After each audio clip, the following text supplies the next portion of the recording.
Good evening, everyone.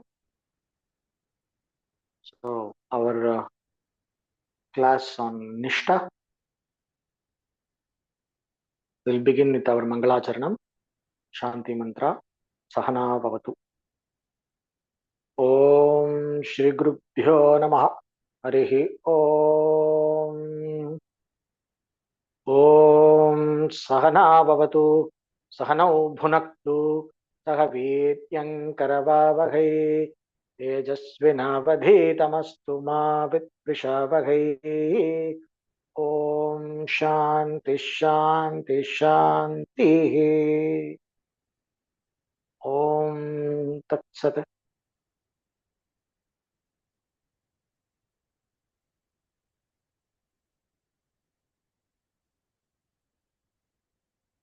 Today we have some questions. One question somebody sent me in WhatsApp. It's about concentration.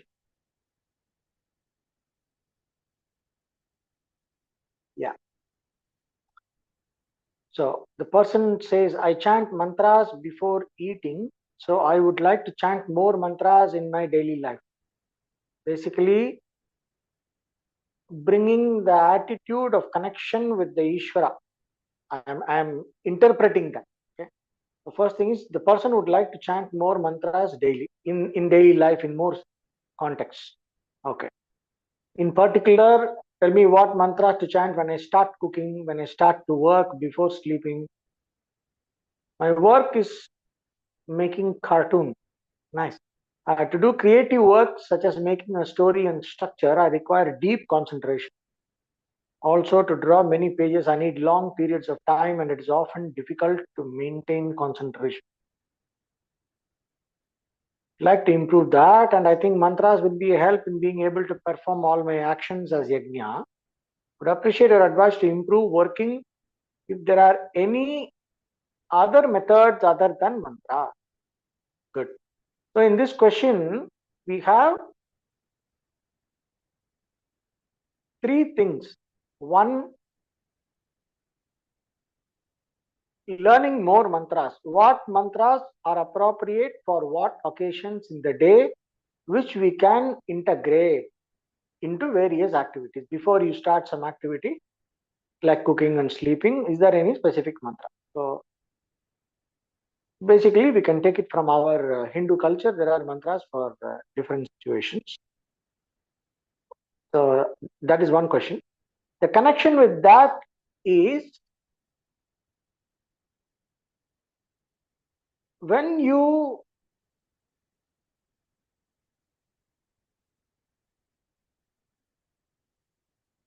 chant any mantra with the right attitude before with the understanding of the meaning and the appropriate attitude before an action, that action gets connected with the principle of totality or God. So that is the whole point of chanting the mantra. The totality, God, or in the form of your Ishta Devata, or as a principle philosophically. Right? So that is one thing. That is one way. That is one way of bringing Ishvara, bringing the divine in our life, in our various aspects of life. Integrating divine into the various aspects of our life through the activities of the day. So bringing mantras is one way of doing that. So that's good. I will talk about it. Another is about a specific kind of concentration. Maintaining a certain kind of concentration. I'll have to talk about that now. And performing all the actions as yajna has to do with the attitude. And if there are methods other than mantra. Okay, a specific type of concentration, integrating mantras and developing an attitude of yajna. And are there any method other than mantras to improve the quality of work, especially that concentration? Is there any other methods? Okay. First, we will talk about concentration.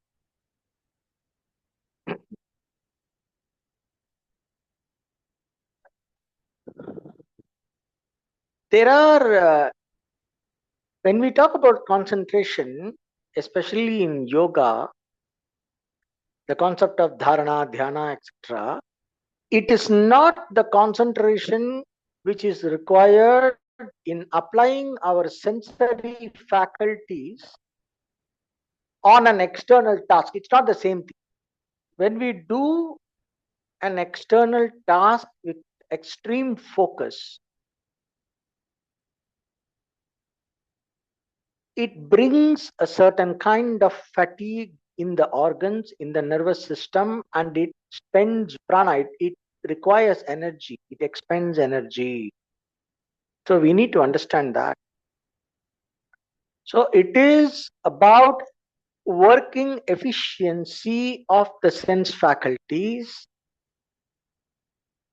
plus dedication of the mind in that activity and concentration. So it is not simply availability of the mind here. It's a different kind of concentration. In yoga, when we talk about meditation, we are talking about a different kind of concentration which involves the suspension of the external senses. The externalizing of the senses is stopped, pratyahara. And after that, we are reducing the vibrations of the thoughts. And we are going into more silence and a slow kind of a brainwave condition combined with alertness. That is very refreshing and it conserves energy. It is very different from an external tasks like drawing or sketching, where you for a prolonged period of time where you require eye and hand coordination and engaging in the thought process and effort, right? So that kind of a focus brings in a certain element of tension. So we need to accept that. So the efficiency and concentration in that has to be addressed in a different way. Something like how you would bring concentration in archery. Even Arjuna could be very concentrated, but there is only a certain level of efficiency with which he can do. For example, when Arjuna was old, after the Mahabharata war, he was supposed to escort the Yadava clan women and children away from the war zone. There was some kind of a civil war in Lord Krishna's place, and he was supposed to guide the children or somebody away. So when he was doing that, he was attacked by dacoits and hunters, and he could not fight them back. He tried his best, he lost. So many women were kidnapped and all that. It was a big blow for Arjuna's ego. Because he's old, there was a point beyond which his system will not cooperate. It was not a problem of his concentration, but his system did not cooperate. So what we will have to do is when we have to work for prolonged hours, using our sense faculty like eyes and hand coordination, organs of perception and organ of action, when we have to sustain that, we will have to take into account the heat and the tension in the nervous system. The organs and the sense faculty working through the organs, the physical organs that are a seat for the sense faculty. The eyes are the seat for the visual faculty, which is connected with the mind. And the whole process is it's a physical process. The nervous system is involved. Your motivation and other things are involved, which are mind, which we can deal with after this. So the sense faculty will get tired. It has its limit, right? So we will have to train it. A person who has to work for a prolonged period of time on sketching, their sense faculties, the eyes and hand and all that, will have because of the training, it will have definitely a better level of endurance and resilience for this than how a complete novice will have, who is not used to that activity. Yes, but still, one of the factors that can disturb a sustained quality of concentration and performance, one of the factors that can disturb that is fatigue in the organism, fatigue in the organ, the eyes, the hands, the nervous system, and the lack of energy, etc. So what we have to do is you will have to minimize building up of fatigue. It's like doing shavasana between two asanas. Suppose if you do some 6 sets of Surya Namaskara, and after that you will have to do asanas. What do you do in a yoga session? At a yoga session, you do some Surya Namaskara, and after that you do shavasana. And you let the body and all the organs relax. You do some deep breathing, some other stretches. I'm sorry, am I still online? I got a call. Somebody called me. Am I still online? Yes, you are online. We can clearly. Yeah, yes. Okay. Just hold on.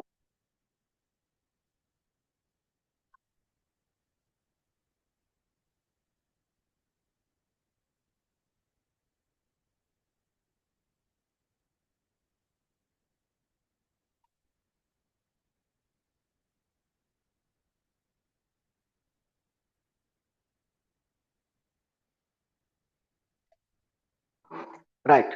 So, when we are involved, like how we, when we are doing some hatha yoga session, after a strenuous set of techniques, or when we maintain an asana for a long period of time, there is a certain element of physical fatigue involved. So shavasana relieves the fatigue, right? And then we do the next set of asanas, then again shavasana, then the next set of asanas. So in the same way, what we have to do, we have to take micro breaks. Suppose if you are doing a cartoon, you are doing a sketching, you break that entire process into different parts. So you complete one part, take a micro break.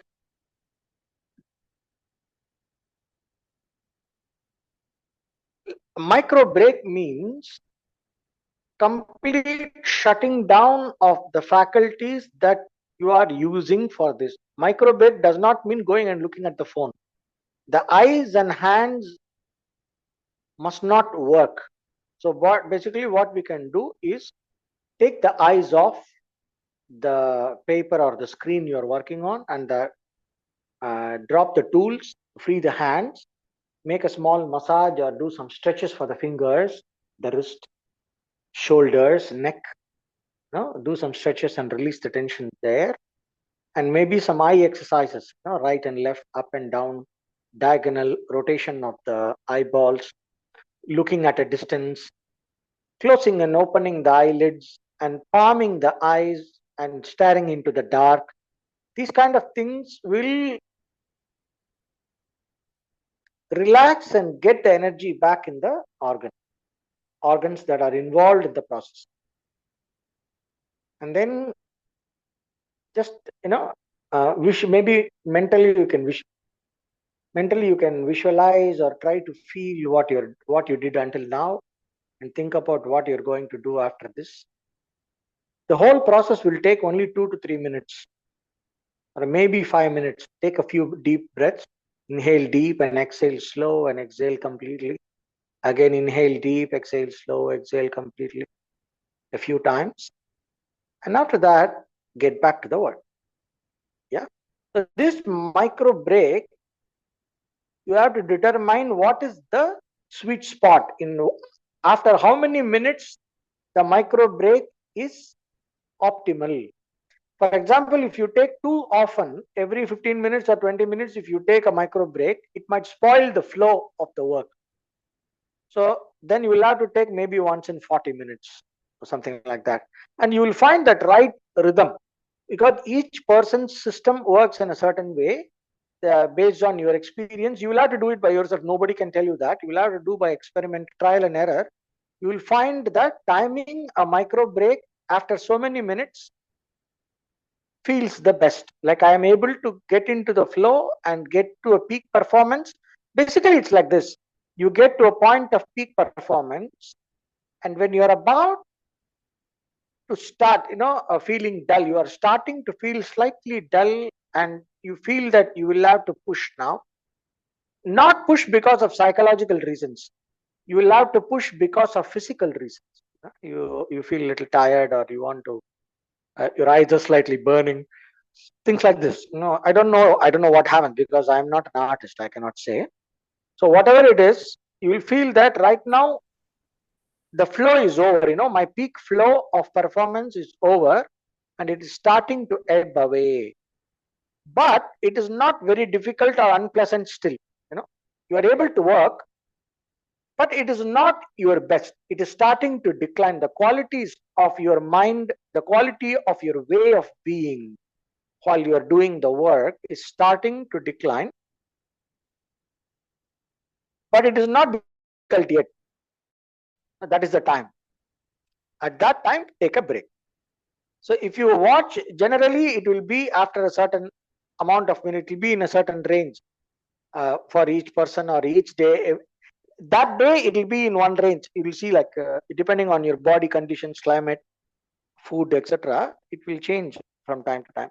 Generally, for a certain period of time, it will be usually around if it is today, if it is like 25 minutes, next 2-3 days it will usually be like 25 minutes, half an hour, 40 minutes. It will be in a 5 to 10 minute window. You will get that after a certain amount of time of work, the downward slope will start. The moment you experience the downward performance slope, you stop, take a micro break, few deep breaths, and come back. Then I have already told how to take the micro break. Okay, this is one. This is for avoiding accumulation of fatigue in the organs. This is very important to sustain a good quality of concentration for a prolonged period of time. Taking micro breaks which prevent accumulation of fatigue. You recognize fatigue, you release then and there, get the energy back, continue like that. It's like you don't stress the system.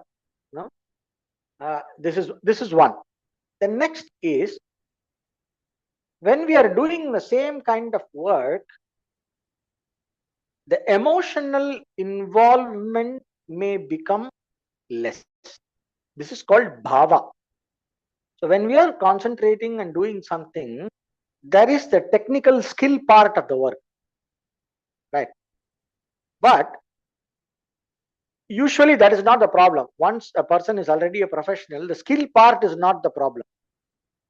Me being emotionally available to command that skill in that full efficiency, that is the problem. That me being emotionally available is taken care by bhava. So it is one of the main factors that disturb concentration is bhava. That is why when we come into yoga, when we come into Ishvara dhyana or Vedantic contemplation, or vichara and all that, the bhava, the bhakti is considered very important, because bhakti takes care of this bhava. So the flow, the emotional flow in the direction of meditation, right? So concentration, when we are talking about emotional involvement on the task, it helps us to align the flow of thoughts in the same direction, or the topic or the purpose of our work. Whatever is our work, whatever we are doing as our work, the flow of thoughts will go in the same direction of the work, of the purpose of the work, around the things that are connected to the work. So all the thoughts, the memories, we have different kind of modes of mind. pramana, viparyaya, smriti, etc. The different right knowledge, wrong knowledge, memory, sleep, verbalizing, imagination, all these are there. Similarly, and for example, when we are, let us say, since you said you are a cartoonist, let us say, this Japanese anime is there.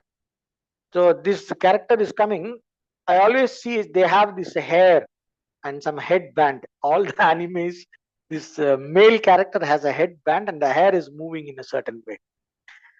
So, for example, let us say you are painting it. You are sketching the hair. That hair,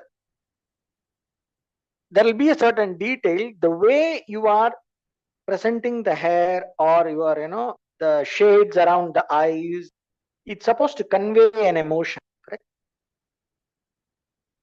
So when you're doing that, you can probably feel that emotion, relate to that emotion, align your thoughts with that emotion. So when you are painting something in a certain way, it might remind you of some other situation in your life which is connected to that, because brain is a big web of connections.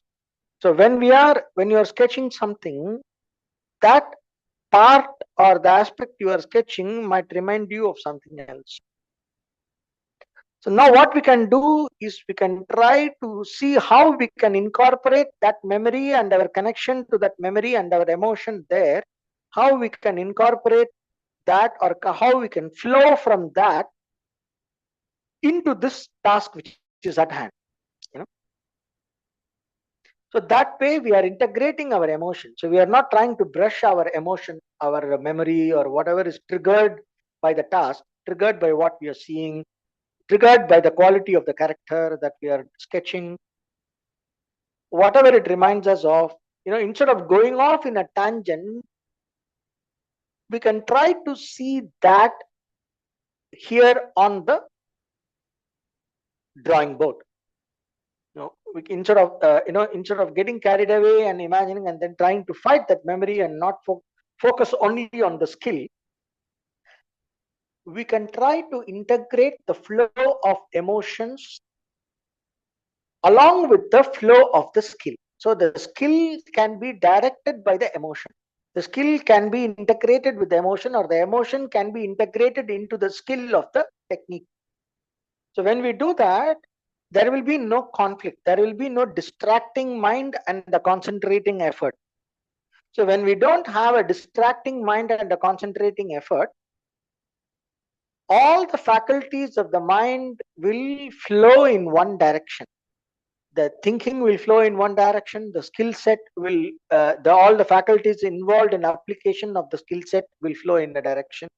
The emotions that are triggered, the memories, they will also flow and align themselves in the same direction. And then what happens is you have a kind of an integral flow of the mind without conflict towards the task and the purpose of the task and whatever the task represents. So you have an integral involvement with minimal conflict on the task at hand. So that is an ideal kind of concentration that we would like to achieve, where there is no fighting against a distraction. So basically, whatever is distracting you, you are making it friendly, making it your friend for the task at hand. Whatever is the distraction, see how that can be made into a friend and made to help you and become an extra force for the task that you want to accomplish. So that is the approach we need to take in meditation. There are these two schools of concentration where they say the mind is like a bull. Mind and prana. They use for prana, but we can also extend it to the unconscious mind or subconscious mind, because subconscious mind is mostly driven by prana. They say the bull can be forced and tamed and tied down and pressed down with a lot of extreme force, and holding its tail and all that, and kept under control, and it is always waiting to jump and throw you off. So that is one way of keeping the bull under control. Another way to bring the bull under control is by offering some grass, making the bull friendly. You caress the bull and the bull starts obeying you. Bull starts liking you. And all that is required, just bull is very happy for you to put a rope around its neck and pull along, and it will just come with you. It will not resist. It will just follow you where you go, because the bull likes you, right? So in the same way, the subconscious mind, or whatever is the distraction that arises without our consent, without our will, see what it wants. Listen to the mind, listen to the distraction, feel the distraction, and see how the distraction, whatever the distraction represents, whatever is attracting your attention in the distraction, how that flow of mind, how that force can be used or integrated into what you are doing. It's an art. It's an art that we learn by observing the mind more, by not fighting the mind, observing the mind, not fighting the mind, and trying to understand the natural movement of the mind, and then trying to understand how whatever is behind the natural movement of the mind, how that can serve my purpose at hand right now, and somehow turning it from there towards what I'm doing. Sometimes it may not be connected, so we just listen to the distraction way, exhale, and let the force of distraction go out through the exhalation. Inhale and feel the task at hand. That is one technique that can help. Inhale and become aware of what you need to do. Exhale and let go of whatever is the background noise. Feel that it leaves you through the breath that goes out. Again, as you inhale, you become aware of what you need to do. Do that for a few times, and immediately you will see the one of the inhalations, what you need to do. Suddenly you will feel you are more available for it, and you get back on the task. Right? So it is a way of being. It's a way of working with minimal conflict, and one has to master that. As it is a skill, it is an internal skill, just like how the skill on the task we developed over a period of time. It is important to develop this skill over a period of time. Maybe you can start doing this whenever there is, not a very big constraint on time, or a very urgent target where, so whenever there is an urgent situation or a target or a very big time constraint, in that time, whatever you are naturally used to, only that will work. You cannot develop the skill of a new way of being when you are in an urgent situation. It will not work. So what you will have to do is you'll have to practice this way of doing whenever you are not under pressure. So when you practice whenever you are not under pressure, the same skill with the mind, you will be able to apply even when you are under pressure. So that's how training works. It's like learning to drive a car and get familiar with the controls when you are practicing, when you practice in a ground or a place without a road, without traffic. And then when you come into the traffic, you are not thinking about those controls anymore. Automatically you are applying, and you get used to the traffic. You learn to handle the reactions, and then driving becomes natural in the traffic. In the same way, you learn to deal with the distraction with these methods that we discussed now, with the breathing, making the distraction friendly, integrating your emotional flow with the flow of your skill and the task at hand. All that you practice when there is not a big time constraint, where you are able to give more importance to your internal state rather than the speed of finishing the task. Yeah, you give more importance to your internal state than the target of finishing the task. So your internal state is more important than finishing it fast. So when you start working like that, when there is no time constraint, you become familiar with that way of being while you are working, and you can integrate it. You can apply it. Then you will be slowly able to apply it in situations under pressure also, and even under extreme situations over a period of time. Yeah. So kushalaha, it is called in karma yoga. It's called kushalaha. Kushalaha means a kind of skillfulness in action. The skillfulness in action here is the yoga buddhi, sustaining the yoga buddhi during action. sustaining the yoga buddhi when you are under pressure to choose the right form of action. You are in a ethical conflict on what to do. Should I do this or should I do that? Like Arjuna was having a problem. Should I leave everything and run away because they are all my relatives, or should I fight this war? So, ethical dilemma. There, the skillfulness means I am applying, I am able to tap into my correct objective knowledge of Dharma and choose the right kind of action, irrespective of my personal preferences. Or I am able to completely rise above my personal preferences, suspend all my personal preferences, and have a complete objective judgment according to Dharma. So that would be the skillfulness there.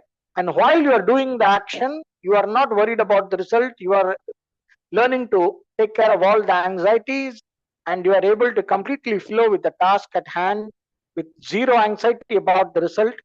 And then the skillfulness comes in offering that action with the attitude of yajna. So once you do that, then you will be able to bring in the attitude of yajna, because attitude is deeper than concentration.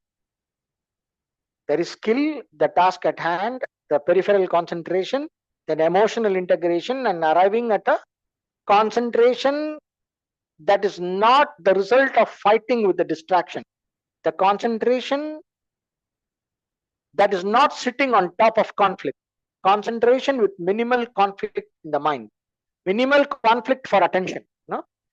There is no competing attention. There is minimal conflict in attention.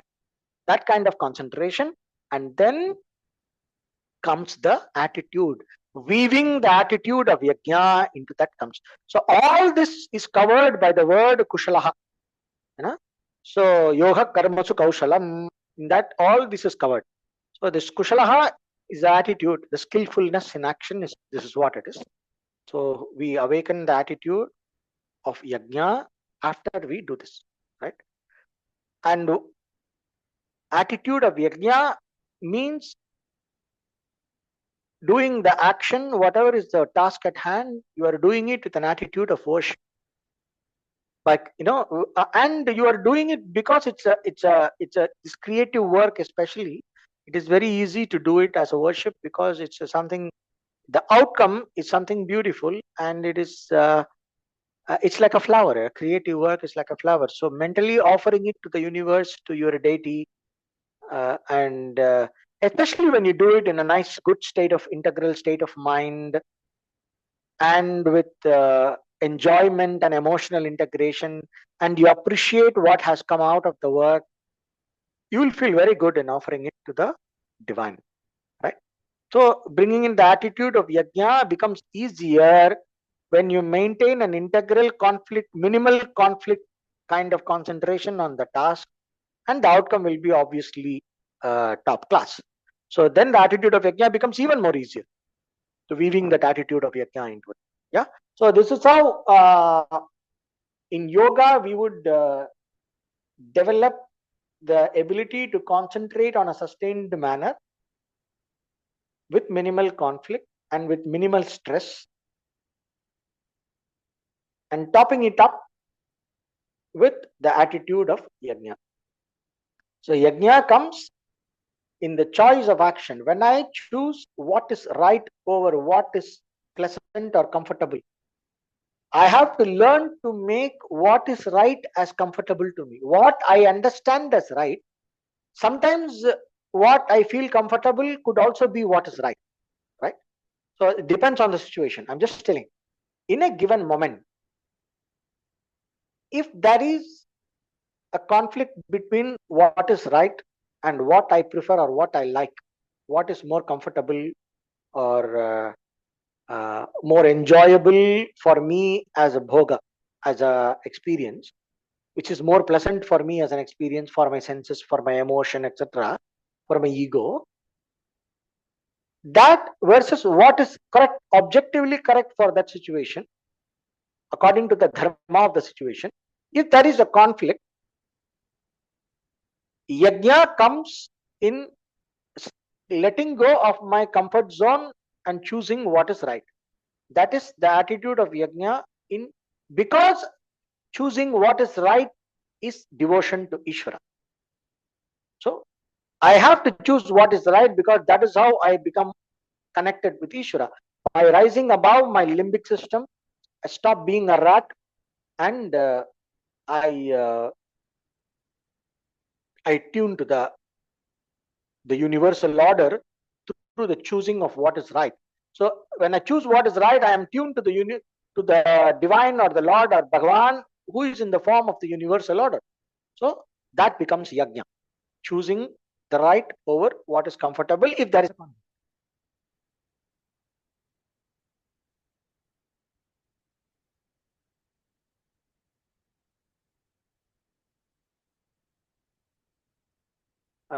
Just 1 second. I will be back in a. I will be back in a minute. There are a few. Right. There are a few questions here. Just hold on.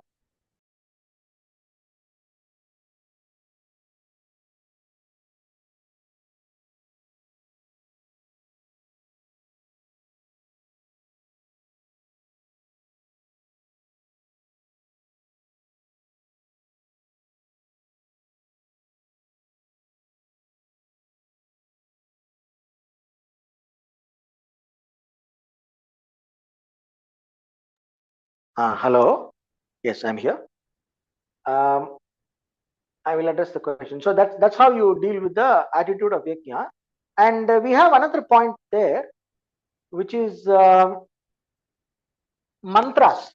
See, there are mantras for different situations. Probably I can convey it to you personally. Generally, there is a. You can Google it. Shloka. They are basically shlokas. And before starting the work, when you start the work, if it is an artistic work, you may pray to Saraswati. You may pray to Saraswati. We have this Saraswati Namastubhyam Varade Kamarupinim Vidyarambham Karishyami Siddhir Bhavatu Me Sada. That is a shloka. Or you can just contemplate on Goddess Saraswati. That is one option. Or your own Ishtadevata. Whatever is your Ishtadevata, if you have a mantra, just tune to your Ishtadevata, chant the mantra, feel the presence of the Ishtadevata in the heart and say, I'm going to start this work. I dedicate this and the result to you. And may you guide my thought and my actions and my emotions and my attitude. And may this work be in tune with you. May I be in tune with you during this work. And I offer this work as I am going to do this work as an offering for you. You can do that. Just talk to your Ishtadevata. A few times chant your Mula Mantra, whatever mantra you have been initiated into. Feel the presence and just talk to the Ishtadevata and start. That's it. So you don't have to really push yourself to memorize shlokas and all that. If you are not grown up with that, I would suggest not to push yourself too much, because the emotionally bringing in one's Ishtadevata, for that, just remembering the Ishtadevata with the name or the mantra is enough. If you have already learned and grown up with shlokas, then you integrate. But sometimes what happens, even for us, when we are in India, we grow up in India, these shlokas become mechanical. It's like, you are walking by the temple and immediately you do, you can see people, touching their chin, or, they touch their heart, and it sometimes it becomes mechanical, right? And I have seen people doing Sandhya Vandanam. They'll just do Gayatri mechanically. So many rounds of japa has to be done, so they'll just do. So it should not become like that. So one has to study the shloka, study the meaning, feel the meaning. And when you chant the Sanskrit words, in the Sanskrit words, you must feel the meaning. So that is the point of shloka. But the mantra is different. Mantra has its own potency, and you will have to, when you chant the Mula mantra, it invokes the presence of the deity inside you. So you use the mantra to invoke the presence, and there is the presence of the deity within the mantra. And once you invoke the presence, you relate to that presence and you talk and you share your thoughts and your feelings, and you have an attitude of offering, and then mentally, you surrender yourself and the whole process, and then get and start your work. So you develop that attitude of devotion and connect it to the work, and then start the work. So that is more important than doing the shloka in Sanskrit. So I'm not telling, if you're able to do that through the shloka, great. But I don't want the shloka to become a struggle, especially if you are over 40 or something like that. If you are already well into the adulthood, don't make learning shlokas and mantras a big job right now, because there is no time. It is very important to cultivate the right attitude and the orientation and the tuning to the deity. And once you have cultivated that, maybe in your free time, you can learn some shlokas and see how you can bring the shlokas in, and see if the shloka inspires something natural in you. But don't simply impose shlokas, chanting of mantras and shlokas upon yourself simply because it is from an exotic culture, or it is because that's what the tradition is doing. So you don't have to do that. You don't have to push it upon yourself, and it is absolutely not necessary. It is a value addition. It is beautiful. It is a value addition, but it is not the top priority. So I will not recommend pushing yourself. It is very good to show off in an ashram. When you go and meet in a community, so many slokas. I chant this shloka. I chant this shloka. It's good for show off. But actually, what it does to your heart, when you are bringing in the attitude of devotion, when you are integrating the spiritual attitude in your everyday activity, when you are transforming the spiritual quality of your action, there the transformation in consciousness is more important than the technicality of the language and the shlokas and all that. So that is my recommendation. But if it is not a problem, if it is easy for you, it comes to you easily, learning shlokas and all that, and remembering them and feeling the meaning while you are chanting, if it comes without much trouble, please do that. And what I will do is, as a trial, you can do like this. You can learn the mantras and shlokas separately while you are doing your attitude integration with remembering the deity and talking to the deity. Invoke the deity with the mantra and talk to the deity in your heart, and then start the work. You do that process. Okay. So this process of integrating the attitude of devotion and yajna through your Ishta Devata before your task, while that is going on, let it go on. Don't bring in the shlokas and mantras that you are learning newly into that moment. Yeah. Parallelly, like you set some time aside. You can have like a learning time for learning shlokas and mantra. You parallelly learn them and familiarize with them, and during casual times try to remember them and feel the meaning, etc. And then give it a try. Once it is very easy, it becomes part of your system, then you give it a try to integrate that shloka into this moment, which you are already, in the moment you have already integrated the idea of the divine into that moment, before work, before sleep, etc. You have already done that in your own style. Now, after that, if you incorporate the shloka that you have already practiced during the shloka time, which you have already practiced, now you can try to integrate that and see how it goes. If it goes well, great. If it doesn't go, don't worry. It's not a problem. So that will be my approach and prioritizing. Right. So there are shlokas and mantras. For example, there is one before food. They do this Brahmarpanam and all that. There is one before sleeping. Whatever I did with my hands, with my thoughts, with my actions, or compassionate Lord, please forgive them whatever mistakes I have done. No, that shloka is there. Karacharana kritam va, kayajam karmajam va, shravana nayanajam va, manasam va, aparadam. vihitam mahivitam avihitam va sarvameva kshamasva jaya jaya karunanideyam Sri Mahadeva Shambho is there. Then kayena vacha manasendriyaiva buddhyatmana va prakriti swabhavat karomi yadhyat sakalam parasmai Sriman Narayana samarpayami. That is there. Can either of this. And maybe there are, if you have some omissions and commissions, there is this kamak karoti naham karomi kamak karta naham karta kamak karayita naham karayita yesade kamakama yaswaha. That is a mantra. But that is a Vedic mantra. I don't think everybody can chant that. The shlokas are fine. Kayena vacha manasendriyeva is okay. Karacharana kritamva is okay. Similarly, if you Google, you will get many more shlokas based on different traditions. And if you have any specific Ishtadevata, let us see if there is any other shloka that is written by a great Mahatma or a saint or a Siddha Purusha who has given us a shloka that is appropriate for an occasion in relationship with the deity that you are worshipping. So we can Google that. Depending on your deity, it can be, you can make a search, online search and find out, or we can ask some pandits, some scholars who are on that upasana, that whatever deity you are doing, the corresponding upasakas, if we ask, they will know something, and we can get that and try to integrate it in the way that I said. So,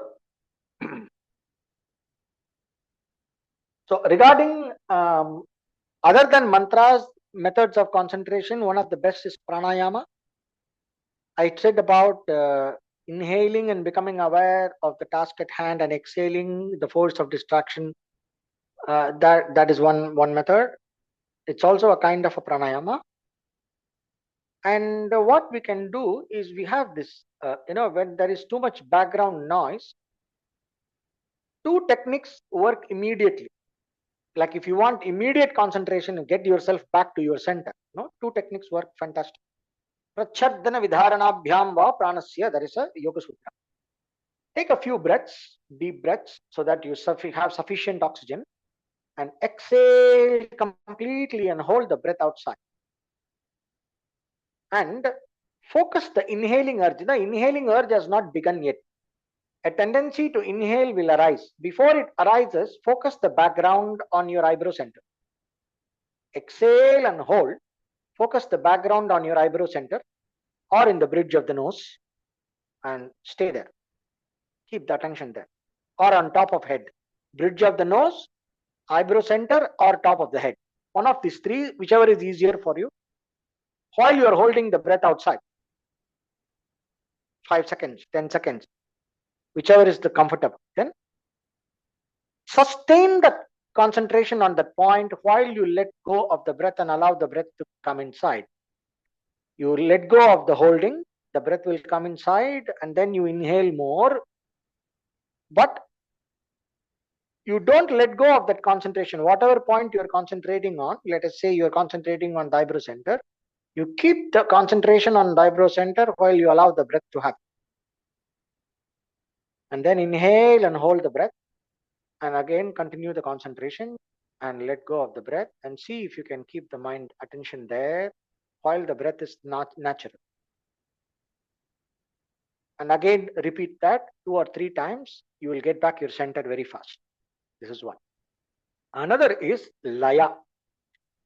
You kind of get a kind of laya through nadha anusandhana, which you can do it through brahmari pranayama. Right? You plug your ears with your thumb and close your eyes. This is something called Shanmukhi Mudra. We can do that. Or just plug your ears, that will do. Inhale and exhale a few times to have sufficient oxygen. And then inhale deep and exhale through the humming sound. Maintain a steady frequency. Like that. The entire breath should be released only through the sound. You inhale, hold the breath, and make a steady humming sound, and allow the background distraction to dissolve into the sound. Do that 2-3 times. And then after that, feel your feet. Your feet on the ground. Just feel your feet on the ground for a few seconds. You will get back your center and you will be able to work. The background, the force of distraction in the background will reduce. These two techniques, when you combine or do them alone, it gets you back on concentration very fast. So this is like, crisis management. This is not a thing for developing an integral concentration, but this is for situational management time to time. Because pranayama will not transform the quality of mind. Pranayama will make the mind available. It will just switch off and make the mind available. Transformation comes from introspection, emotional integration, and applying your new understanding, changing the attitude, remembering the deity, changing the attitude. All these kind of things will bring in the transformation of the quality of mind. The natural quality of mind will transform. So that is more important for concentration. And pranayama is like a help. It's like, uh, uh, it's like shutting down too much noise and making yourself available for a subtler work. That's what pranayama techniques are. And you can also combine pranayama with mantra. So for example, I told, right, exhale and hold the breath outside. Now, instead of concentrating on just the eyebrow center or the top of the head, you may also try to remember your mantra there. You can vibrate the mantra in that point. Think of your mantra. That also will help you to get a better concentration. So combining mantra with pranayama, it is called sagarbha pranayama. That also will help. So I think that should be enough elaboration on this question. So now we go to the other questions on the chart. How to let go of old habits and company which are not conducive for yoga life. Develop new company and new habits that you will start enjoying and liking, and automatically you will leave the old. The mind is like a monkey. Okay, the habitual mind, the habit oriented mind is like a monkey. The monkey will not leave one object unless it has some other object which is interesting to hold. There is this town called Vrindavan. There is this town called Vrindavan in India. Very, very notorious. It's a holy place of Lord Krishna. The monkeys there are extremely notorious. Before you realize, they will jump on your shoulder and take your spectacles. Somehow they are attracted to spectacles. I don't know why. They will take away your spectacles. And you will have to buy some banana or something from the shopkeepers. I really have a doubt if the shopkeepers have trained the monkey. Because every time the monkey takes something, there is always a shopkeeper offering some banana, something, and then you'll have to give him money. So I have my doubt about this. But but but I will not. It's only a doubt. I'm not sure. So you give that. You throw a banana or something. It drops the spectacle and takes the banana, and then you can go and collect your spectacle if it is still in full shape. So similarly, you will also see in some other stories. You give a monkey something, then it will drop what it is having. The same way, remember from Brihadaranyaka Upanishad, Atmanastu Kamaya Sarvam Priyam Bhavati. It is because of some kind of value, those habits and the company which are right now not conducive for a life of yoga or purpose of yoga, you are not able to let go of them because they are bringing in some value. There is something in it for you. Maybe you are not, maybe you are not objective enough right now to look at it. So instead of tearing yourself away from it, it is better to develop interest and make certain things in the yoga life, some company, especially satsanga, spending more time with people who are inspiring and interesting in this new life that is dedicated to yoga. So whoever who are connected with the sangha. So associating with those people more, spending more time, prioritizing their company in your free time over your old company, or making it like a discipline. It's like, for example, if I am going to meet any of my old company that I know is not good for me, but somehow I am not able to get rid of. If I am meeting them one time, I will meet my yoga life connected connection at least two times. If I'm going to spend some time talking to them on phone for 15 minutes, I will talk to their phone for talk to the new connection or listen to a discourse or a satsanga for half an hour.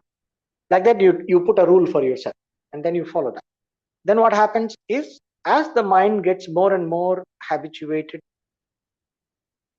to and it starts seeing more benefit in the company that is connected with the satsanga, the beneficial yogic company in this new way of life, which I know is beneficial and I'm also starting to enjoy it. I will start becoming more objective toward the defects that are not and the things that are not okay in my old relationship and in my old habits. And I will have certain kind of an inner strength that will allow myself to say no, and that will allow myself to extricate myself. Then it becomes only the question of, investigating our false values. We might have developed a lot of false values. Like if somebody is stuck up in something and they are not ready to transform, they are not of the same vibe level, they don't understand our spiritual life, we may have a kind of a false value that it becomes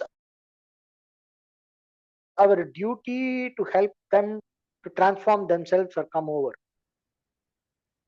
That is not true at all. They have their own life, you have your own life. So you don't have to bring along everybody in your life into whatever feels very valuable for you. So they may not even be able to relate to it, they may not be able to appreciate it. In fact, they may drag you down. So it is not necessary to integrate everyone from our past into our current and the future spiritual life. It's not necessary at all, and it is not our duty. And sometimes what will happen, we will superimpose our fake values and fancies upon what is a duty. A duty might be, for example, a duty with regard to parents might be to support them physically, being available when there is a situation, and this kind of things, and maybe meeting them once in a while. So that is duty. But suppose if, let us say, if they are not okay with my spiritual life and with my practice of yoga and my interest in spiritual goals and all that, satsangas and all that, so they have some ideological problem, any problem, I don't have to listen to that. So I don't have to live the life they think is correct for me. What is correct for me is given by Shastra, given by my Guru, and given by my understanding, which is integrated to my understanding. So based on my understanding and my maturity, I move. I don't have to, once I have grown up and developed certain level of maturity, my parents' goals for me need not become my goals for myself. This is something that is very difficult, especially in Indian context. Uh, Satisfying all the fancies of your parents through your life is absolutely not necessary. It is not part of the duty. If you want to do it, please go ahead. But it is very important to understand that does not come under the definition of duty. So that comes under the definition of some kind of emotional fancy. It is the same as Arjuna's dilemma in war. Oh, should I wage this war because Bhishma is there? Drona is there, Duryodhana is there, or they're all my relations. They are mine, So should I wage this war? So your dilemma is nothing different from that. Okay. Uh, I just wanted to add that. So it is important not to confuse duty and fancy. So that comes later. So you will be able to conduct these arguments and discussions with more objectivity once the power of the satsanga becomes stronger, and once you find certain things in your new way of life interesting enough, it will have some bandwidth in your heart in your emotional self, then it becomes easier to be more objective about things from the past life. The next one, please explain about the infamous 4 parts of yoga. We will keep that for the next class. Karma yoga, Jnana yoga, Bhakti yoga, Raja yoga. So that will be our main discussion for the next class. So with this, we will conclude the class today. Om Purnamadah Purnamidam Purnat Purnamudachyate Purnasya Purnamadaya Purnamevavasishyate Om Shanti Shanti Shanti Om Tat Sat. Thank you. Thank you.